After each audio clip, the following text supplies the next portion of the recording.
ओ मेरे साथी चले हम घूमने। अरे गधासुर, थोड़ा तेज चल ले भाई, अगर देर हो गई तो चंपा से नहीं मिल पाएंगे, जल्दी चल। एक दिन ही चंपा के चक्कर में ना बहुत ही बुरा फंसोगे, देख लेना, मेरा दिल कहता है। ए गधासुर, तुमने कुछ कहा क्या? अरे मैं तो ये कह रहा हूँ कि एक ना एक दिन चंपा और आप जरूर साथ में होगे, मेरा दिल कहता है। हाँ गधासुर, तेरे मुंह में घी शक्कर। ओ मेरे साथी चल मेरे साथी। दोनों चलते चलते गांव के एक चौक पर पहुंचे। ओहो, ये चंपा कहाँ रह गई, अभी तक आई क्यों नहीं? लगता है इसकी चंपा को कोई चंपक मिल गया है। तभी एक बच्चा वहां आया। मदन भैया, मदन भैया, चंपा अब आपसे मिलने कभी नहीं आएगी। क्या मतलब कभी नहीं आएंगी? क्यों, क्या हो गया? अरे चंपा मर गई। अरे चंपा, मेरी होने वाली मालकिन कैसे चली गई आप? कम से कम मरने से पहले मेरे मालिक को एक बार गले तो लगा लिया होता। ऐसा कुछ नहीं हुआ है मदन भैया, उन्होंने आपके लिए ये खत भेजा है, ये लो। यह कहते हुए उसने मदन को एक लेटर दे दिया। प्यारे मदन, मैं अब तुमसे मिलने घर से बाहर नहीं आ सकती। मैं पूरी बात तुमको मिलकर ही बताऊंगी। तुम आज रात किसी भी तरह से हवेली आ जाना। मैं तुमको हवेली के बाग में मिलूंगी। तुम्हारी चंपा। हवेली में जाकर चंपा से मिलने का काम तो बहुत ही मुश्किल लग रहा है। अगर किसी ने मुझे देख लिया तो? अगर ये मदन हवेली गया और वहां इसे ठाकुर साहब ने पकड़ लिया, फिर तो पता नहीं ये कितने दिनों बाद छूटेगा, और जब तक ये वहां रहेगा मुझे भी छुट्टी मिल जाएगी। मालिक, आप परेशान क्यों होते हैं? चंपा से आपको मिलाने में मैं आपकी पूरी मदद करूंगा ना। ये हुई ना बात मेरे दोस्त, तुमने इस तरह से फिर से हमको एहसास करा दिया, तुम ही हमारे परिवार हो, हम अकेले नहीं हैं। फिर वहां से दोनों वापस घर लौट आते हैं। आज के बाद तो मैं तुम्हारा कोई काम नहीं करूंगा, घर के अंदर मस्त रहूंगा। रात के समय मदन अपने साथ गधे को लेकर घर से निकला। आपको मेरे होते हुए डरने की कोई जरूरत नहीं है मालिक। अगर आपको किसी ने देख भी लिया ना, ऐसा उस पर हमला करूंगा कि वो बचाओ बचाओ चिल्लाने लगेगा।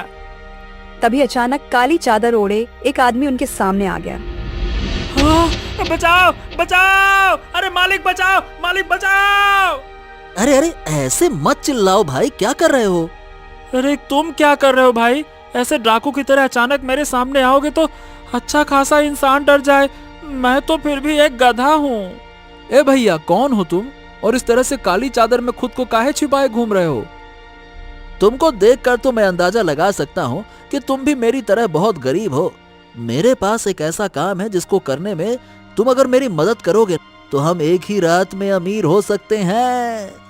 अरे वाह मालिक, अमीर होने के बाद आप मेरी शादी करवा देना, और जब मेरे बच्चे पैदा होंगे तो ढी चू करके आपको खूब दुआएं देंगे। अरे गधासुर, शांत हो जाओ, अभी कुछ नहीं हुआ है। तुम पहले से ही इतनी आस कैसे लगा लेते हो? और भैया तुम उल्टी सीधी बातें ना करो। मैं गरीब जरूर हूं लेकिन लालची नहीं हूं। अरे भाई, मेरी बात सुनो तो सही, मेरी बात। मदन ने उस आदमी की एक न सुनी और गधासुर को आगे बढ़ा ले गया।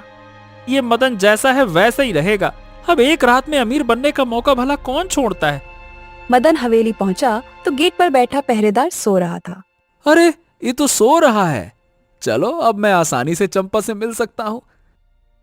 चलो चलो, आराम से आना, धीरे धीरे। यह कहकर दोनों दबे पांव गेट से होते हुए हवेली में दाखिल हो गए। अरे मदन, मैं यहाँ हूँ, इधर आओ। अरे श्श, चिल्लाओ नहीं, कहीं किसी ने देख लिया तो हमारी शादी में फूटने वाले पटाखे अभी से फूटने लगेंगे। ए गधासुर, मैं चंपा के पास जा रहा हूं, तुम नजर रखना, ठीक है? जैसे ही कोई आए तो मुझे फौरन आवाज करके बता देना। हाँ हाँ मालिक, आप बेफिक्र होकर जाओ, मैं इस बात का खास ध्यान रखूंगा। कोई आए तो आवाज देना है। यह सुनकर मदन जल्दी से चंपा के पास पहुंचा। मदन, तुमसे मिलने को मैं कब से बेकरार थी। मैं भी तुमसे मिलने के लिए बहुत बेचैन था चंपा। अरे ऐसे बेकार आदमी से कौन मिलने को बेकरार होता है, सुन के ही हंसी आ रही है। ऐसी क्या बात है जो तुम अब मुझसे बाहर नहीं मिल सकती, बताओ। पिछले हफ्ते जब मैं तुमसे मिलने गई थी तो मुझे वहां पड़ोस वाले मंटू काका ने देख लिया था। उन्होंने पिताजी को सब बता दिया। अरे बाप रे, फिर? पिताजी बहुत गुस्से में थे। वो तो मैंने कह दिया कि तुम बड़े घर के लड़के हो और बहुत अमीर हो। तब जाकर वो तुम्हारे माँ और पिताजी से मिलने को तैयार हुए। क्या? अरे तुमने ऐसा क्यों बोल दिया कि मैं बड़े घर से हूं और मेरे माता पिता, वो मैं भला कहां से लेकर आऊंगा? वो मुझे नहीं पता। तुम आओगे और अपने माता पिता को साथ लेकर आओगे, तभी हम एक हो सकते हैं और मैं तुमको नहीं छोड़ सकती। अरे वाह, मुझे लगता है कि अब लाठी भी टूट जाएगी और सांप भी नहीं मरेगा। शायद मैं गलत बोल रहा हूँ, मगर इसका मतलब बिल्कुल सही है। तभी गधे को एक गधी नजर आई। अरे वाह वाह वाह वाह, माशाल्लाह माशाल्लाह, तुम तो गजब खूबसूरत हो। ऐसा लग रहा है जैसे जन्नत से कोई गधी उतर कर, मेरा मतलब है कि जन्नत से कोई परी उतर कर आई हो। यह सुनकर गधी शर्मा गई। मदन ने चंपा से काफी देर बात की और फिर, अच्छा, अब मैं चलता हूं चंपा। वैसे जो तुम कह रही हो वो तो नामुमकिन है, लेकिन फिर भी मैं कुछ सोचता हूँ क्या कर सकता हूँ। मुझसे मिलने जल्दी आना, मैं इंतजार करूंगी। यह सुनकर मदन ने गधे से कहा। ए गधासुर, मैं आ रहा हूँ। अरे इसको भी अभी आना था। ठीक है, आइए मालिक। यह सुनकर मदन गधे के पास आया और दोनों वहां से निकल गए। ए मालिक, ना आपके पास में पिताजी हैं, ना आपके पास में आपकी अम्मा है, ना आपके पास बड़ा घर है। अब ये समझ लीजिए कि चंपा आपके हाथ से गई। यही सोच कर तो मैं परेशान हूँ गधासुर। ए मालिक, क्यों ना हम उस आदमी से मिलें जो रात में हमें अमीर होने के लिए कह रहा था। अरे नहीं नहीं नहीं नहीं, मुझे उस पर भरोसा नहीं है। यह कहकर मदन अपने कमरे में जाकर सो गया। चाहे कुछ भी हो जाए, ये नहीं जाएगा तो मैं जाऊंगा। एक रात में अगर मैं अमीर बन गया ना, ये मदन जैसे इंसानों को तो मैं नौकर रख लूंगा। कुछ देर बाद जब गधे को लगा कि मदन सो गया है तो वो चुपचाप घर से निकलकर उसी चौराहे पर पहुंचा जहां वो आदमी उन्हें मिला था। उसने पाया कि वो आदमी अभी भी वहीं मौजूद था। क्या तुम मुझसे मिलने आए हो? हाँ हाँ, और क्या, आप ही को तो ढूंढ रहा था मैं। हाँ हाँ, तो कहो, क्या अब तुमको अकल आ गई? अरे अकल तो मुझ में बहुत पहले से है, अकल तो मेरे मालिक में नहीं है, जो अमीर होने का इतना सुनहरा मौका हाथ से जाने दे रहा है। बताओ भला। यही तो, बताओ, क्या तुम अकेले मेरे साथ चलोगे? हाँ हाँ, चलूंगा। अच्छा ये बताओ, बात पक्की है ना कि एक ही रात में हम बहुत अमीर हो जाएंगे ना? हाँ हाँ, एकदम पक्की बात है। अरे भाई, तुमको खजाना मिलने वाला है, खजाना। खजाना? गधा खुशी खुशी उस आदमी के साथ रवाना हो गया। तकरीबन आधा घंटा चलने के बाद एक जंगल से होते हुए दोनों एक गुफा पर पहुंचे। इस तरफ मदन की भी अचानक आंख खुली। बहुत प्यास लग रही है। मदन खाट से उठा तो अपने पास गधे को न पाकर वो परेशान हो उठा। अरे ये गधासुर कहाँ गया? उधर दूसरी तरफ, अरे ये तो एक गुफा है। हाँ, और इस गुफा के अंदर हमें साथ में कदम रखना है। चलो जल्दी चलो। यह बात सुनकर गधा उस आदमी के साथ गुफा के अंदर बढ़ गया। तभी एक रहस्यमयी आवाज गूंजी। तुमने सुरक्षा कुंजी को खोल लिया है। अरे इस गुफा में तो दरवाजा ही नहीं है, ये कौन सी कुंजी खुल गई, कहां से खुल गई हैं? गधा कुछ न कुछ बोलता रहा और यह दोनों आगे बढ़ते रहे। काफी देर चलने के बाद इनको एक टीला नजर आया जिस पर एक चिराग रखा हुआ था। चलो गधे, इस चिराग को अपने मुंह में उठा लो और गुफा से बाहर ले चलो। क्या? अरे तुम तो कह रहे थे कि खजाना मिलेगा, मैं अमीर हो जाऊंगा, और अब तुम यहाँ मुझे लाकर ये दे रहे हो, एक मोमबत्ती। अरे भाई, खजाना मिलेगा, पहले इस चिराग को गुफा से बाहर तो ले चल, तुझे जितना चाहिए उतना खजाना दे दूंगा। यह सुनकर गधे का गुस्सा परवान चढ़ गया। उसने चिराग को ऐसी ठोकर मारी कि वो जमीन पर गिर गया। अरे नहीं, ये क्या किया तूने?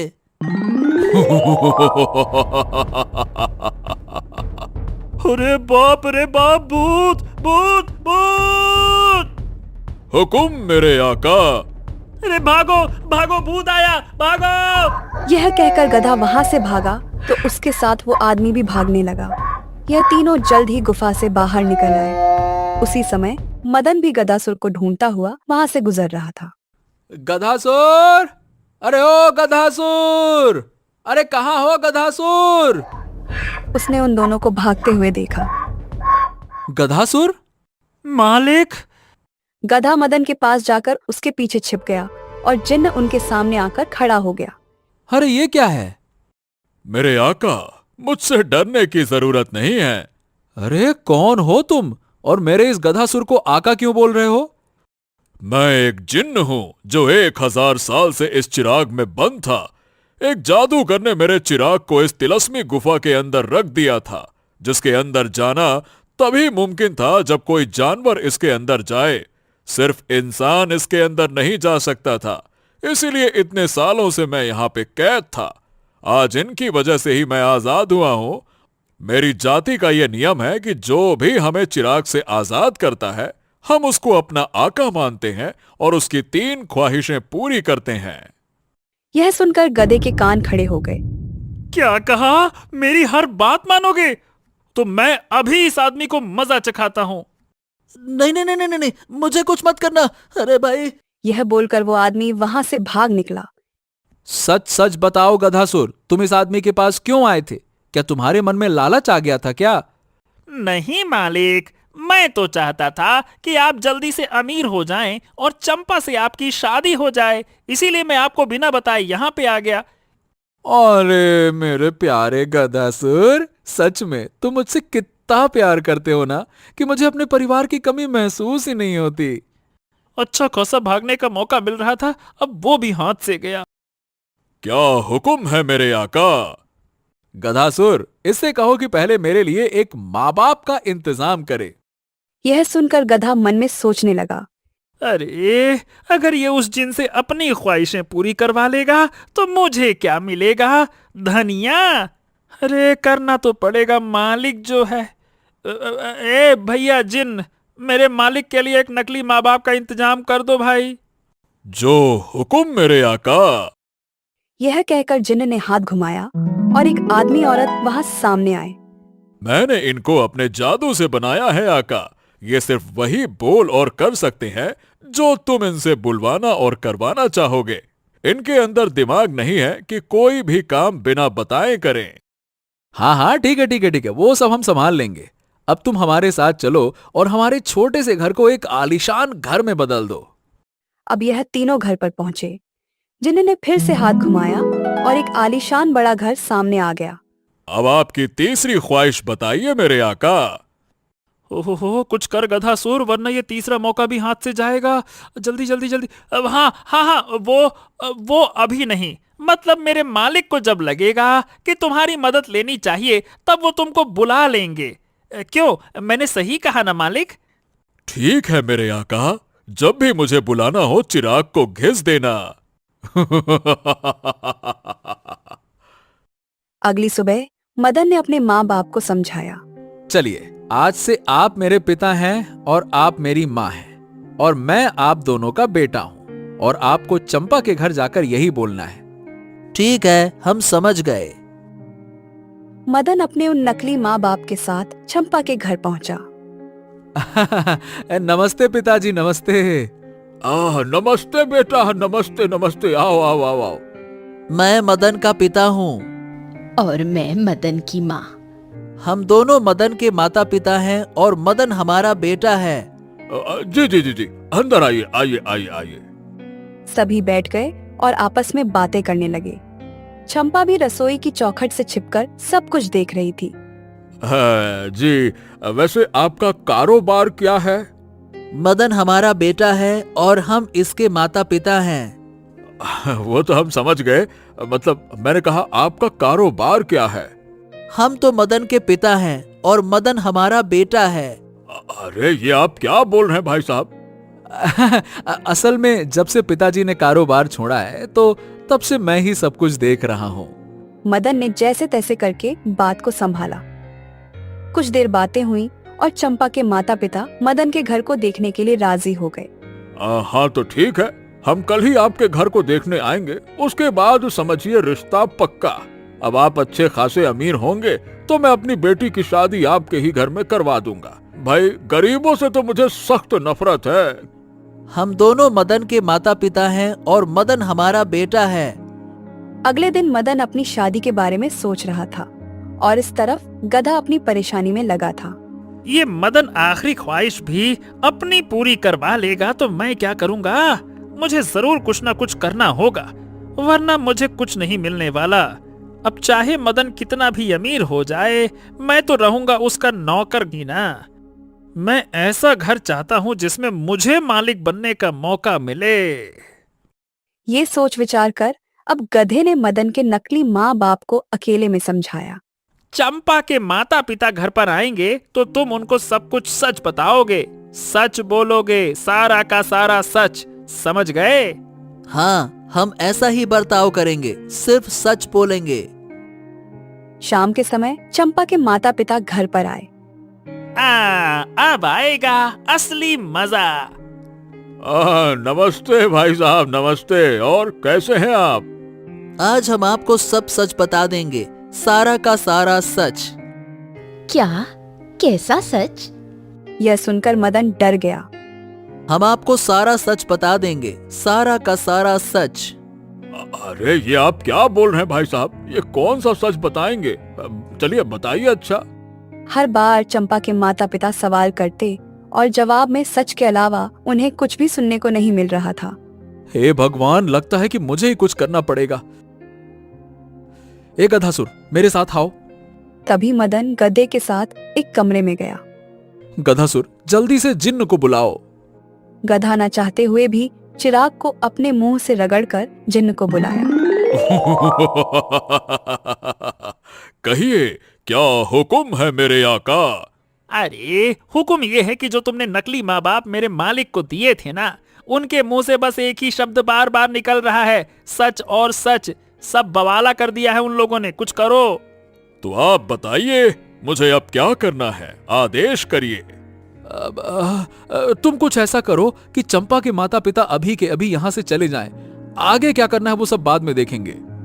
जो हुक्म मेरे आका, मैं अभी कुछ करता हूँ।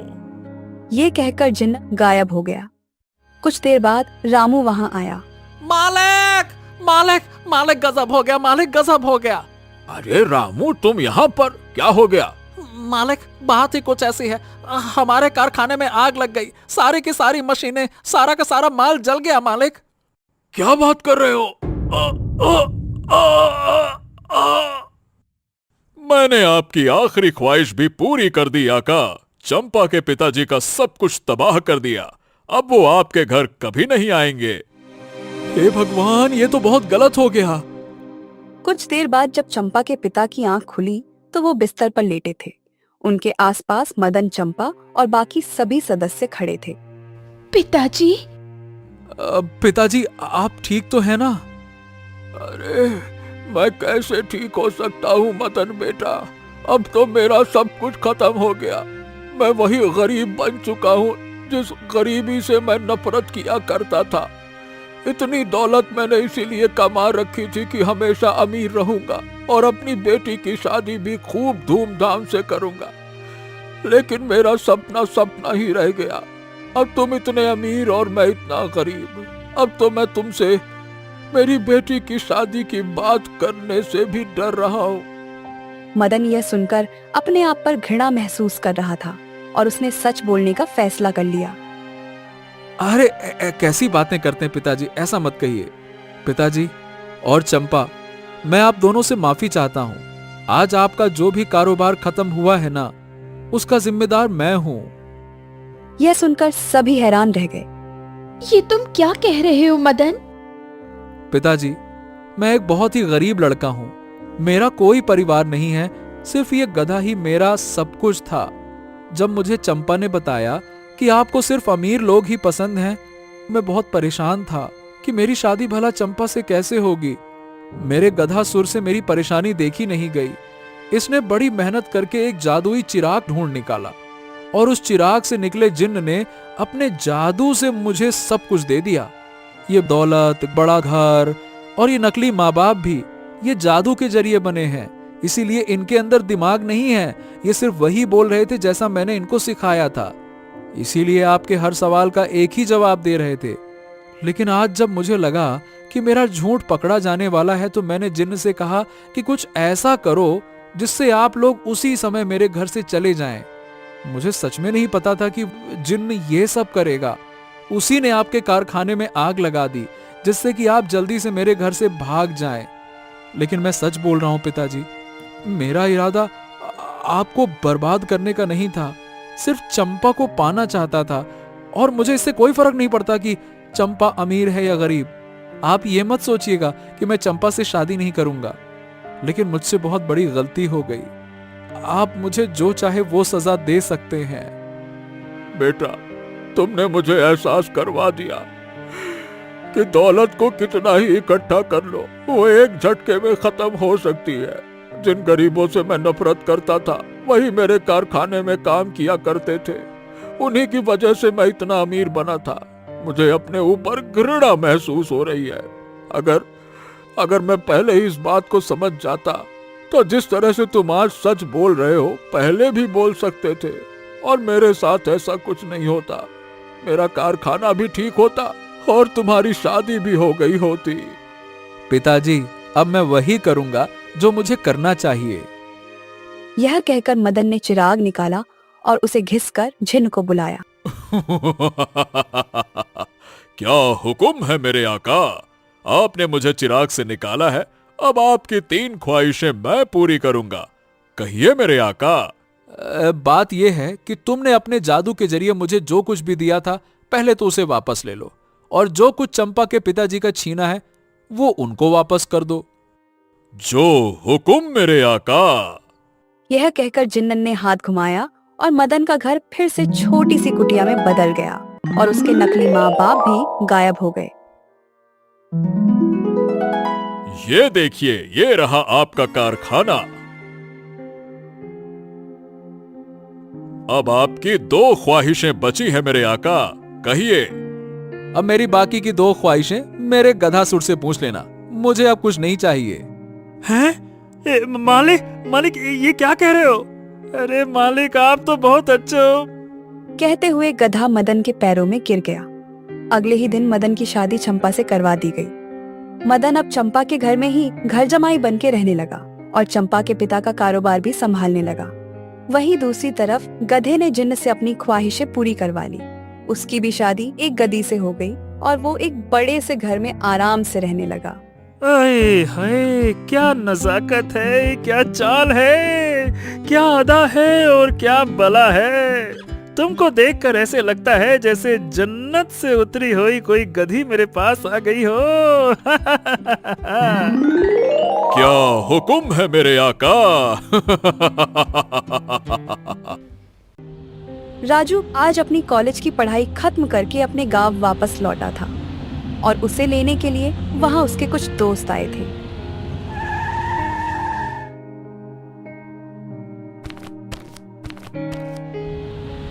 अरे शहर से आया यार मेरा राजू भाई, देख इधर। ये दे, कितने दिनों बाद आया है यार तू। हाँ रे, तुझे देखने के लिए तो हमारी आंखें तरस गई। ए, शहर जाकर बड़का शहरी बाबू हो गया है रे। अरे दोस्तों, अब तो आ गया हूं ना वापस, और अब कुछ महीने यहीं रहूंगा। हाँ सुना रे संजू, कुछ महीने रहेगा, मतलब वापस फिर शहर चला जाएगा। अब यार शहर से पढ़ाई करी है तो नौकरी भी तो शहर जाकर ही करनी पड़ेगी ना रे बाबा, वरना पढ़ाई तो व्यर्थ जाएगी ना रे।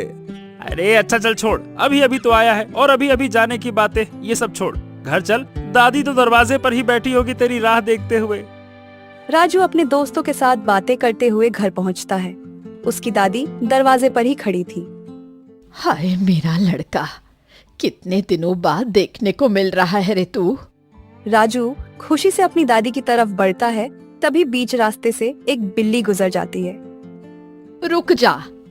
अरे दादी, इतना तेज क्यों चिल्लाई? बाप रे बाप, मुझे तो डरा ही दिया था। क्या हो गया? अरे नहीं नहीं, इधर से मत आ, जा पीछे के दरवाजे से घर के अंदर आ। काली बिल्ली मनहूस ने रास्ता काट दिया है। क्या? काली बिल्ली ने रास्ता काट दिया? ओफो दादी, तुम अभी भी ऐसे अंधविश्वासों में भरोसा करती हो। ये सब कुछ नहीं होता दादी। अब बेचारी बिल्ली कहीं जा रही होगी, इसमें उसकी क्या गलती कि उसके और मेरे जाने का रास्ता एक ही है। अब वो पहले निकल गई तो क्या कर सकते हैं। मस्खरी बंद कर राजू, और जितना कहती हूँ उतना कर। पीछे के रास्ते से अंदर आ। दादी की जिद के आगे राजू ने हार मान ली और वो चुपचाप पीछे के रास्ते से घर के अंदर आया। कितने दिनों बाद आया है रे तू। आजा मेरे बच्चे, गले लग जा। राजू अभी दादी की तरफ बढ़ा ही था कि तभी पीछे से राजू के बचपन का दोस्त श्यामू आया और उसने राजू को गोद में उठा लिया। अरे मेरे भाई, मेरे यार, आखिरकार तू आ ही गया। अरे अरे बस, अरे नीचे उतार मुझे पगले, नीचे तो उतार। श्यामू राजू का बचपन का दोस्त था। राजू इतने दिनों बाद सबसे मिलकर बहुत खुश था। दादी ने सबके लिए खाना बनाया और खाना खाने के बाद, वाह दादी, आज इतने दिनों बाद घर का खाना खाया, सच में मजा आ गया। अब चलो टहलने चलते हैं थोड़ा। राजू की बात सुनकर सभी लोग एकदम से चुप हो गए और माहौल बदल गया। अरे क्या हो गया? अचानक से आप सब एकदम चुप क्यों हो गए? कुछ बात है क्या जो आप मुझसे छुपा रहे हैं? नहीं, ऐसी कोई बात नहीं, बस अब रात को टहलने मत जा। क्या? अरे ये पहली बार है क्या दादी? आप भूल गई क्या? हम हमेशा रात को खाने के बाद टहलने तो जाते हैं। अरे तब की बात अलग थी राजू। तब क्या है, गांव में छलावे का आतंक नहीं फैला हुआ था। क्या? छलावा? ये क्या है? मुझे कुछ समझ नहीं आया। छलावा एक रहस्यमयी आत्मा जैसी छवि है। उसका डर पूरे गांव में फैला हुआ है। कई लोगों को छलावा अपने साथ उठाकर ले जाता है और फिर उन पर काला जादू करता है, जिसके कारण उनका दिमाग खराब हो जाता है और सब पगला जाते हैं। कईयों की तो याददाश्त भी चली जाती है। क्या? क्या दादी, कैसी बातें करती हो तुम? एकदम अजब ही गजब बातें हैं। और ये क्या, ये तुम सब चेहरा कैसे बनाए हुए हो? अरे डर किससे रहे हो भाई? कहानियों से? अरे ये सब अफवाह होती है, फालतू की बकवास होती है। हंसना बंद कर नालायक, ये कोई मजाक नहीं है। गांव में किसी से भी पूछ कर देख ले, सभी छलावे के खौफ से परेशान हैं। हाँ राजू, दादी एकदम सही कह रही हैं। इस बार ये कोई अफवाह नहीं है, एकदम पक्की बात है। छलावा सच है। सभी को अपने खिलाफ बोलता देखकर राजू ने हथियार डालने में ही अपनी भलाई समझी। ओहो, चलो छोड़ो, नहीं जाता टहलने। अब आप सबसे कौन ही बहस करे। अब 4 दिन के लिए आया हूं, उसमें क्या लड़ूं तुम लोगों से और तुम्हारे इस छलावे से। हाँ, उसी में तेरी भलाई है। अब सो जा और तुम सब भी अपने घर को जाओ। रात बहुत हो गई है। एकदम सन्नाटा हो उसके पहले सुरक्षित अपने अपने घर पहुंच जाओ। राजू के सभी दोस्त वापस अपने अपने घर चले गए। राजू ने दादी के साथ थोड़ी और देर बातें की और फिर वो भी सो गया। अगले दिन जब राजू सोकर उठा तो सारे गांव में हंगामा मचा हुआ था। राजू बाहर जाता है तो देखता है कि कई गांव वालों ने उसके घर के बाहर भीड़ लगा रखी थी और सब दादी से सलाह मशवरा ले रहे थे। दादी, क्या बात है? सब ठीक तो है? कुछ ठीक नहीं है राजू। कल रात शामू अपने घर नहीं पहुंचा। क्या? घर नहीं पहुंचा? इसका क्या मतलब हुआ दादी? बेटा, हमने उसे देर रात लौटने को मना किया था ना, तो हमें लगा था कि रात होने की वजह से शामू तुम्हारे साथ ही रुक गया। मगर अभी अम्मा ने बताया कि वो रात को ही निकल गया था, लेकिन वो अब तक घर तो पहुंचा ही नहीं। अरे पता नहीं कहाँ गया हमारा बच्चा। कहीं वो छलावा उसे ले तो नहीं गया? हे भगवान, जाने कैसा हो गया रे हमारा बच्चा। नहीं नहीं, ऐसा मत कहिए। अगर ऐसा है तो देखिए, हम सब गांव वालों को साथ में मिलकर श्यामू को ढूंढना चाहिए। हाँ हाँ सही कहा, मगर कहाँ ढूंढे उसे? और कहाँ, उसी कुएं के पास। हाँ हाँ दादी, चलिए हम सब कुएं के पास देखकर आते हैं। कुएं का नाम सुनते ही गांव के लोगों में सन्नाटा छा जाता है। क्या हो गया, आप सब शांत क्यों हो गए? राजू, तू नहीं जानता, मगर वो कुआं ही उस छलावे का घर है। जो भी उस कुएं के आसपास से होकर गुजरता है, खासकर रात में, वो छलावा उस इंसान पर हावी हो जाता है। ओफो, ये सब बातें अफवाहें हैं और आप सबको इन अफवाहों में नहीं आना चाहिए। मैं अपने बचपन के मित्र को वहां अकेला नहीं छोड़ सकता। मैं तो जा रहा हूं उसे ढूंढने, वो भी वहीं कुएं के पास। चल राजू, हम भी चलते हैं। मिलकर शाम को ढूंढेंगे तो शायद वो हमें जल्दी मिल जाए। राजू कुएं की तरफ जाने लगता है। उसे जाता हुआ देखकर उसके दोस्त मनीष और संजू भी उनकी साथ जाने लगते हैं। कुएं के पास पहुंचकर राजू, मनीष और संजू इधर उधर श्यामू को खोजने लगते हैं। तभी अचानक से राजू को श्यामू एक पेड़ के पास बेहोश पड़ा मिलता है। श्यामू, ए श्यामू, ए श्यामू, उठ उठ तो श्यामू, क्या हो गया? राजू, जल्दी से श्यामू को उठाकर यहाँ से चल। हाँ हाँ, देर मत कर, इसे सबसे पहले कुएं से दूर ले चल, उस छलावा के पहुंच से दूर। राजू श्यामू को उठा लेता है और चारों दोस्त वापस घर पहुंच जाते हैं। मेरा बेटा श्यामू, क्या हुआ मेरे बच्चे को? लगता है ये बेहोश है। कुएं के पास चक्कर तो मुझे भी आने लगे थे, मगर समझ नहीं आ रहा कि आखिरकार ये माजरा क्या है। अभी भी तुझे समझ नहीं आ रहा? अब तो तूने खुद ही महसूस करके देख लिया है ना राजू। वो छलावे का घर है कुआं, वहां जो जाएगा उसके साथ ऐसा ही होगा। हाँ ठीक है दादी, मगर अभी श्यामू को होश में लाने की कोशिश करते हैं। मनीष, जाओ जाओ, फटाफट पानी लेकर आओ। मनीष पानी लाता है और राजू उस पानी को श्यामू के चेहरे पर छिड़कने लगता है। थोड़ी देर में श्यामू को होश आता है। ए श्यामू, श्यामू तू ठीक तो है ना? श्यामू मेरी तरफ देख, तू ठीक तो है ना? मैं कौन हूँ? तुम कौन हो और कहाँ हूँ मैं? हाय रे मेरा बेटा, इसकी याददाश्त चली गई क्या? अरे नहीं नहीं नहीं चाची, ये अभी होश में नहीं आया है। आप इसे घर ले जाइए, शाम तक ये सही हो जाएगा। राजू के कहने पर श्यामू के माता पिता श्यामू को अपने साथ घर ले जाते हैं। धीरे धीरे बाकी सभी गांव वाले भी चले जाते हैं। चल राजू बेटा, कुछ खा ले। ठीक है दादी, चलिए। राजू गहरी सोच में था। उसे समझ नहीं आ रहा था कि आखिर इस सब के पीछे क्या माजरा है। चाहकर भी वो इस छलावे पर यकीन नहीं करना चाहता था। नहीं नहीं नहीं, ऐसा तो बिल्कुल नहीं हो सकता। मुझे इस छलावे और कुएं की पुरानी आत्मा पर एक रत्ती यकीन नहीं है। कुछ ना कुछ तो करना होगा। राजू के दादाजी गांव के पुराने वास्तुकार थे। अब वो जीवित नहीं थे, मगर उनका कई पुराना सामान अभी भी उनके कमरे में रखा हुआ था। राजू वहां जाता है। जब मैं छोटा था तब दादाजी के कमरे में मैंने इस गांव का पुराना नक्शा देखा था। शायद अब भी वो यहीं होगा। राजू देखता है कि उसके दादाजी के कमरे में गांव के कई लोगों के घरों के पुराने नक्शे और भी बहुत से दस्तावेज पड़े हुए थे। तभी उसे गांव का वो नक्शा दिख जाता है। अरे हाँ, ये तो रहा, और ये रहा वो कुआं। यहाँ लिखा है कि इस कुएं का निर्माण अंग्रेजों के जमाने में हुआ था, और असल में ये सिर्फ एक कुएं की तरह नहीं, बल्कि पुराने समय में ये एक सुरंग की तरह काम करता था। क्या बाप रे, ये तो बड़ी हैरानी की बात है। यानी कि उस कुएं में सुरंग है। दादाजी बहुत बहुत शुक्रिया, आप न होते तो ये भी मुमकिन ना होता। लेकिन मैं भी वहां कैसे जाऊं? आज तो मुझे भी चक्कर आने लगे थे, मगर जाना तो पड़ेगा। और अगर वहां कोई अंदर चोर डाकू हुआ तो एक काम करता हूं, मैं भी अपने मुंह को अच्छे से बांधकर कुछ हथियार लेकर जाऊंगा, और हाँ, टॉर्च भी।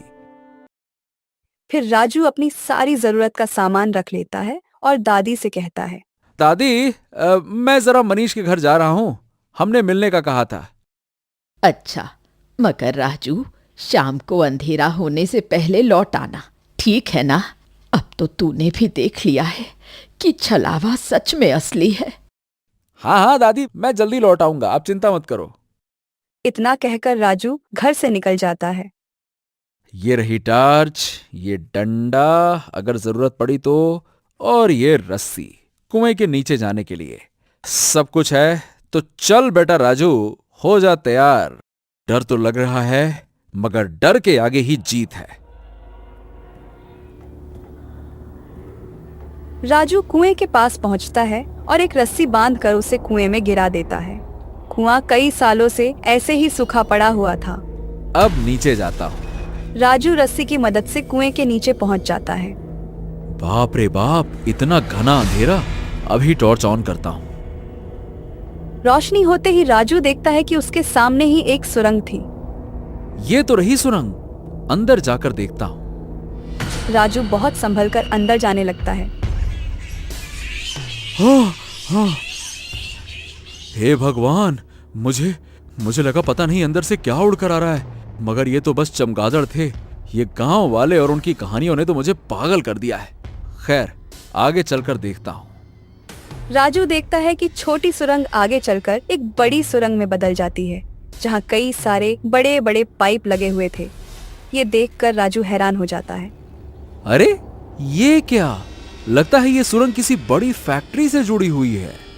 तभी राजू देखता है कि एक पाइप में लीकेज होने से कोई गैस बाहर निकल रही थी। राजू उसके पास जाने की कोशिश करता है, मगर उसे बेहोशी महसूस होती है। वो जल्दी से पीछे हट जाता है और लौटकर कुएं से बाहर निकल जाता है। मैं समय रहते बाहर निकल गया, वरना मैं तो उसी कुएं में बेहोश हो जाता। अब मुझे धीरे धीरे ये सारा का सारा माजरा समझ में आ रहा है।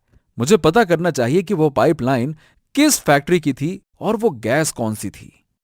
राजू थोड़ा पता करता है और उसे मालूम चलता है कि गांव के पास ही एक बड़ी केमिकल फैक्ट्री है।